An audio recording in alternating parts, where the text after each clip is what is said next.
Hi everyone, how are you all? I hope you all are fine. Today we will discuss the exercise 3.5 of chapter number 3, Playing with Numbers. We had already done till question number 6 in my previous video. Today we will continue with the question number 7 of this exercise. तो चलिए start करते हैं. What is the question? The question is, the product of three consecutive numbers is always divisible by 6. Verify this statement with the help of some examples. चलिए कुछ example लेते हैं. Here we need to find the product of three consecutive numbers. Consecutive numbers के लिए हम ले लेते हैं 1 multiply 2 multiply 3. क्या आंसर आया? What we will get? We will get 6. And 6 students, 6 is divisible by 6. Now take the another example. Suppose we take 4 into 5 into 6. Now after multiplication what we will get? We will get 4 5s are 20, 20 into 6 is 120. And 120 is also divisible by 6. Now take the one more example. Suppose we take 2 multiply 3 multiply 4. 3 to the 6, 4 the 24. And students, 24 is also divisible by 6. So that we can say that the product of three consecutive numbers is always divisible by 6. ये हमने prove कर दिया by taking different consecutive numbers. Now question number 8. What is the question number 8? The sum of two consecutive odd numbers is always divisible by 4. Verify this statement with the help of some example. जैसे हमें इसमें prove किया 6 से divisible है, इसी तरह से इस क्वेश्चन में हमें प्रूव करना है कि ये sum of two consecutive odd numbers ये डिविजिबल है 4 से. So suppose we take the consecutive odd numbers like 3 plus कर देते हैं 5, 3 प्लस 5, क्योंकि सम लेना है हमें टू consecutive odd numbers का. तो 3 plus 5 is 8 and we all know 8 is divisible by 4. Take another consecutive numbers like 5 plus 7. What we will get? We will get 12. And students, 12 is also divisible by 4. Now take the another odd numbers. Suppose we take 9 plus 11. 9 plus 11 is 20. And 20 is also divisible by 4. So this statement is verified by the different examples as we have verified. So that we can write hence verified. I hope 7 and 8 question आपको clear हो गए होंगे. Now move to the 9th question. The question number 9th is, in which of the following expressions prime factorization has been done? Here some different expressions are given. In the A part, 24, the prime factorization of 24 is given. 24 is equals to 2 multiply 3 multiply 4. अब prime factorisation क्या होता था ये हमने discuss किया है कि prime factorization is the product of the prime factors. अब what we will check in this prime fact in this fact these factors we will check whether the all factors are prime or not.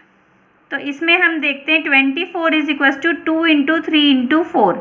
इसमें जो 4 है 4 is not a prime factor. It can be further factorized 2 into 2. इसमें हो सकता है ये prime factor नहीं है, तो इसलिए ये वाला एक्सप्रेशन हमारा फॉलो नहीं करता है प्राइम फैक्टराइजेशन को. नेक्स्ट बी पार्ट में 56 का प्राइम फैक्टराइजेशन गिवन है. 7 मल्टीप्लाई 2 मल्टीप्लाई 2 मल्टीप्लाई 2. इसमें these all numbers are prime factors. जितने फैक्टर्स गिवन है, because 7 is also a prime factor and 2 is also a prime factor, और इन सबको मल्टीप्लाई करके what we will get 56. So this expression is true. ये ठीक है expression. Now come to the C part. C part is 70 is equals to 2 multiply 5 multiply 7. In this expression 70 is also prime factorized because 2 is the prime factor, 5 is the prime factor and 7 is also a prime factor. So this expression is true. Next 54. 54 prime factorization उसका given है 2 multiply 3 multiply 9. In this question again, in this expression 9 is not a prime factor. Again ये factorize हो सकता है. 3 multiply 3 means 3 3s are 9. ये prime factor नहीं है, so that we can say 54 has not prime factorized properly. ये question 9th part आपको clear होगा. Now move to the 10th part. 10th question.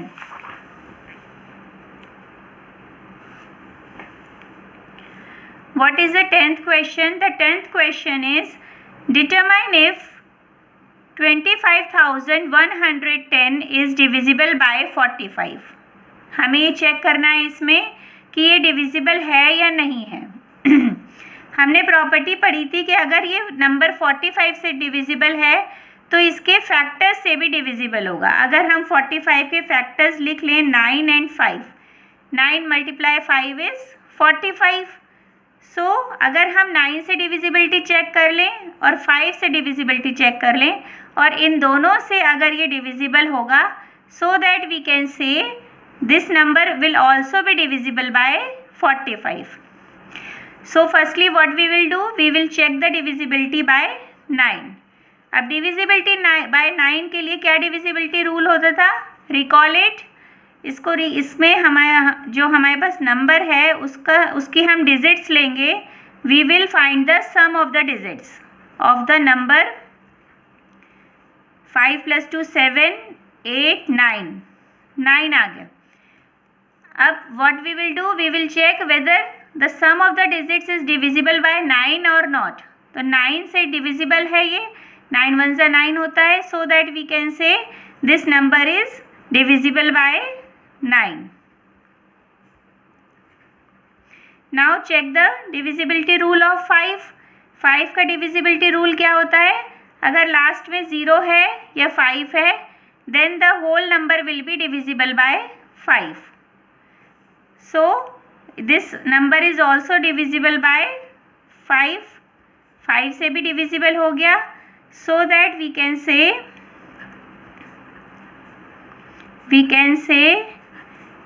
25,110 is divisible by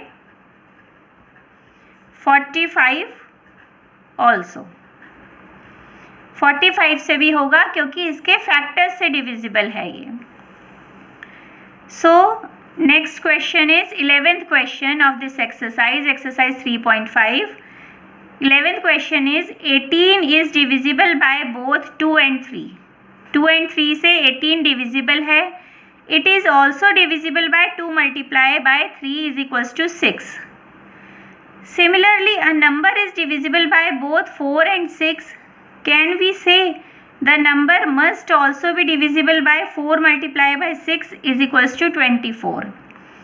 If not, give an example to justify your answer. Students, we know the property if a number is divisible by both the factors, then it will be also divisible by the product also. ये हम जानते हैं property.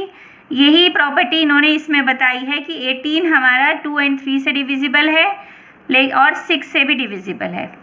लेकिन इन्होंने एक question put up किया कि अगर 4 × 6 इज इक्वल्स टू 24 है तो 4 और 6 इसके सारे जितने भी नंबर्स हैं वो सब डिविजिबल होंगे 4 से भी और 6 से भी. अगर कोई भी एग्जाम्पल ऐसा है कि नहीं होगा तो उसके लिए हम लेते हैं, सपोज 12 लिया हमने नंबर. 12 किससे डिविजिबल है, 12 इज़ ऑल्सो डिविजिबल बाय 4. 4 से डिविजिबल है 12 और 6 से भी डिविजिबल है. इन दोनों से ये डिविजिबल है, डिविजिबल बाय 4, 4 3 ज़ा 12 एंड डिविजिबल बाय 6, 6 से भी ये डिविजिबल होगा। लेकिन क्या 12 4 इंटू 6 इज इक्वल टू 24, क्या 12 24 से डिविजिबल होगा? It's not possible. 12 is not divisible by 24। सो यहाँ पे यही जस्टिफिकेशन हमें देना है कि इस केस में हर बार ऐसा नहीं होगा कि 4 इंटू 6 इज इक्वल टू 24 है। तो अगर एक नंबर हमारा 4 से भी डिविजिबल है एंड 6 से भी डिविजिबल है, लेकिन अगर कोई 24 से छोटा नंबर है ऐसा, तो वो डिविजिबल नहीं होता है इसमें। Next is question number 12. This is the last question of exercise 3.5. I am the smallest number having 4 different prime factors. Can you find me? हमें कौन सा नंबर निकालना है? We need to find the smallest number. Smallest निकालना है by taking 4 different prime factors. Prime factors लेने हैं हमें, तो चलिए स्मॉलेस्ट निकालना है तो स्मॉलेस्ट ही प्राइम फैक्टर्स ले लेते हैं। सपोज वी टेक 2, 3, 5 एंड 7, 4 लेने हैं एंड डिफरेंट लेने हैं, रिपीट नहीं करेंगे। अब रिपीट नहीं करेंगे, अब इसमें किस तरह से फाइंड आउट करेंगे? स्मॉलेस्ट प्राइम नंबर के लिए to find the smallest number 2 multiply 3 multiply 5 multiply 7 multiply कर देंगे हम। 3 2 ज़ा 6, 5 ज़ा 30 मल्टीप्लाई 7 210। तो students 210 is the smallest number having 4 different prime factors. क्योंकि प्राइम फैक्टर्स को मल्टीप्लाई करो तो हमें क्या मिलता है? नंबर मिलता है। तो वही हमने करा, हमने स्मॉलेस्ट प्राइम फैक्टर इसलिए लिए क्योंकि हमें स्मॉलेस्ट नंबर निकालना है। सो ये आपका 210 आंसर होगा इस क्वेश्चन का। आई होप आपको 3.5 एक्सरसाइज पूरी क्लियर हो गई होगी।